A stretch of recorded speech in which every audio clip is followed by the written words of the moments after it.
Trendy ഫാഷനൊപ്പം പരിസ്ഥിതി സൗഹൃദ വസ്ത്രങ്ങൾ മാത്രം അണിഞ്ഞ് ഇരിഞ്ഞാലക്കുട സെന്റ് ജോസഫ് കോളേജിൽ നടന്ന ഫാഷൻ ഷോ വേറിട്ടതായി. റേഷനരി പാക്ക് ചെയ്യാൻ ഉപയോഗിക്കുന്ന ചണച്ചാക്കുകളിൽ വരെ വസ്ത്രവൈവിധ്യം തീർക്കുകയാണ് കോളേജിലെ കോസ്റ്റ്യൂം ആൻഡ് ഫാഷൻ ഡിസൈനിംഗ് വിഭാഗം വിദ്യാർത്ഥികൾ. ജൂട്ട്, കയർ, കോട്ടൺ ഉൽപ്പന്നങ്ങൾ ഉപയോഗിച്ച് ഡിസൈൻ ചെയ്ത വസ്ത്രങ്ങൾ മാത്രം അണിഞ്ഞാണ് കോളേജിന്റെ തിരുമുറ്റത്ത് വിദ്യാർത്ഥികൾ റാമ്പിലെത്തിയത്. ഫാഷൻ ഷോയിൽ അണിനിരന്ന മോഡലുകളിലും ഉണ്ടായിരുന്നു വൈവിധ്യങ്ങൾ.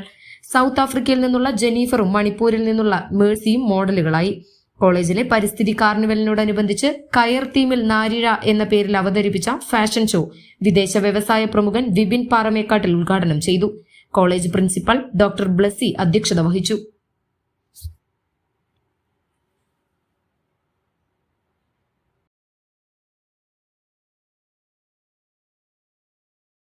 അപ്പോൾ നമ്മൾ ഓരോ ഡിപ്പാർട്ട്മെൻറ്റ്സും നമ്മളെ കൊണ്ട് പറ്റുന്ന രീതിയിൽ ഈ ഒരു ഈവെൻറ്റിനെ മാക്സിമം സപ്പോർട്ട് ചെയ്ത് സക്സസ് ആക്കാൻ വേണ്ടിയിട്ട് കോസ്റ്റ്യൂം ആൻഡ് ഫാഷൻ ഡിസൈനിങ് ഡിപ്പാർട്ട്മെൻറ്റിൻ്റെ ഭാഗത്തുനിന്ന് നമ്മൾ ഇക്കോ ഫ്രണ്ട്ലി ആയിട്ടുള്ള ജൂട്ട്, കൊയർ, കോട്ടൺ എന്നീ മെറ്റീരിയൽസ് ഉപയോഗിച്ചിട്ട് ഉണ്ടാക്കിയിട്ടുള്ള കോസ്റ്റ്യൂംസും ആക്സസറീസും കാര്യങ്ങളാണ്.